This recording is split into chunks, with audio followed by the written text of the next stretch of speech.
Now we are joined by the Foreign Minister of Pakistan, Mr. Shah Mahmood Qureshi. Thank you for joining us here on Newswire. You wrote a letter to the Secretary General of the United Nations. What prompted you to write the letter? You see, the way India is building a frenzy, the way they are being jingoistic, gives me this feeling that they are escalating tensions.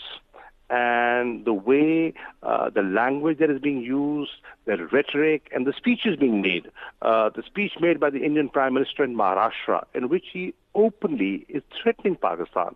He is not just threatening Pakistan, he is questioning the raison d'etre of the Indus Water Treaty. Now, these are very, very serious issues.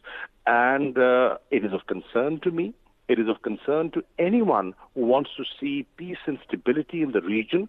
And I thought our reaction was very measured. It was very mature, and we've been exhibiting restraint. But I thought it is important to bring it on record and request the Secretary General of the UN to play his role for de-escalation. And that is why I've written to him, and I've also asked him to circulate my letter to the members of the Security Council. And in your view, Mr. Qureshi, what is the reason that India continues this smear campaign against Pakistan and continues to make the relations between the two countries so tense? The reason is very obvious. India is going into a general election. And in the last state election, BJP hasn't done very well. In the 5 states that they were contesting in, their performance has been sort of below average. And they're concerned. They're concerned that they have the economy is not doing well. They are concerned that they've alienated people and they might not get the result that they expect. So they want to build up a frenzy. They want to create a bogey and make Pakistan bashing election rallying point. So they're using Pulwama, the tragic incident of Pulwama, to galvanize a vote and to attract the far right-wing vote, which was gradually escaping from them.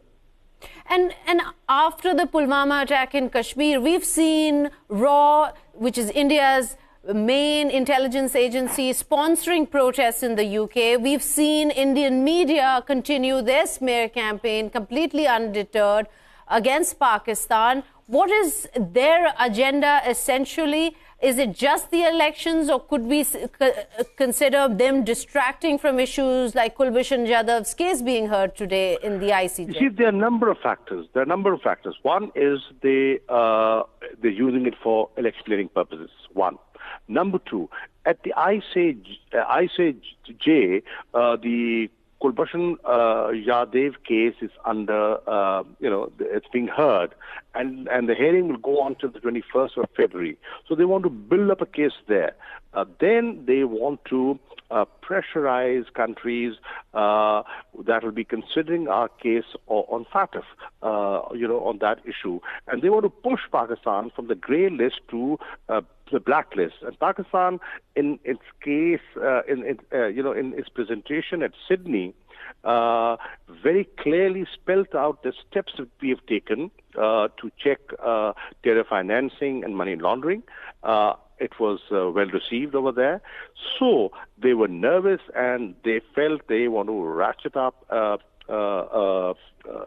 pressure.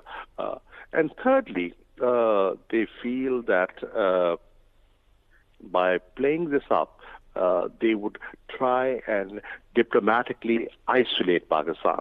So it's a considered strategy that they are following, and they have a full design. And all Indian institutions are being used to fulfill this design. But this is a very dangerous design. This will destabilize the region. It will destabilize South Asia. And I think they are being myopic. one expects a statesman-like behavior from the Indian Prime Minister, and he should be above politics. The people are concerned, innocent lives are concerned, and they should also review and revisit the policy that they are pursuing in the Indian-occupied Kashmir, where now international organizations like the Human Rights Commissioner, like the All Parliamentary Group on Kashmir of the House of Commons, have given their reports on the 30th of October. And that report, the Human Rights Commissioner's report, has come out in June 2018. Now, all these are pointing towards a certain direction, and they are highlighting atrocities, human rights violations that India is undertaking. To distract attention, they have created this bogey.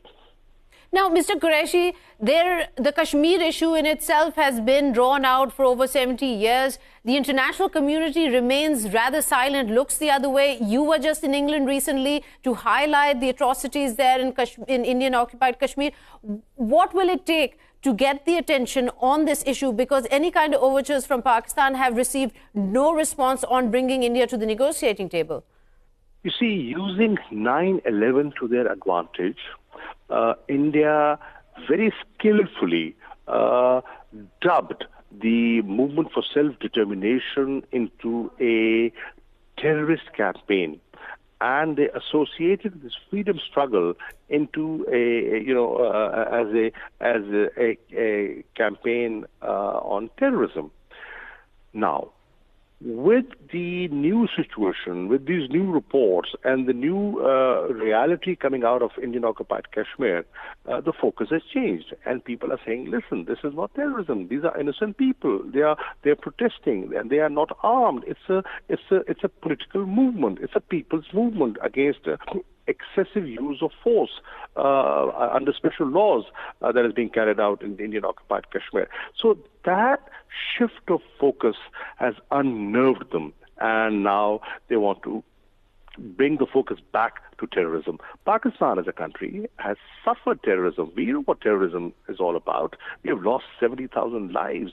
We have suffered an economic loss. Over 128 billion has been our direct and indirect economic loss.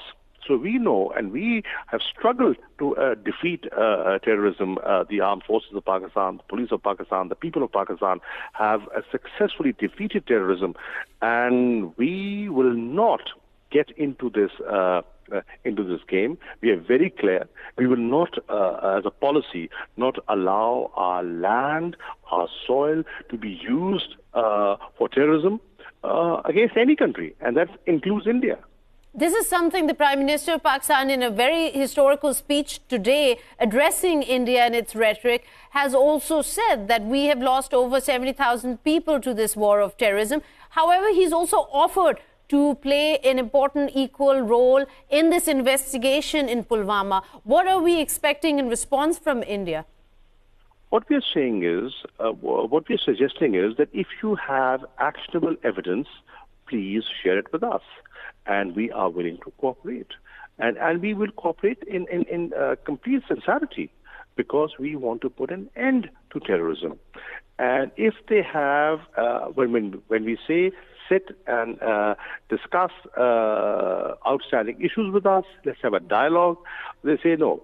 Dialogue and terrorism cannot go hand in hand. And today the Prime Minister very clearly said that, listen, if you want to talk about terrorism, okay, let's sit and talk about terrorism. Let's talk about all issues that are of interest to you and us.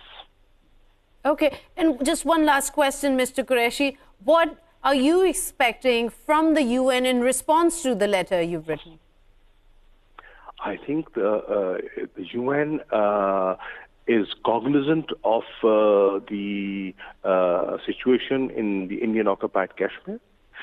There are a number of resolutions that are part of the UN agenda. They know it's a flashpoint, and they should play a role to de-escalate the tensions in the region.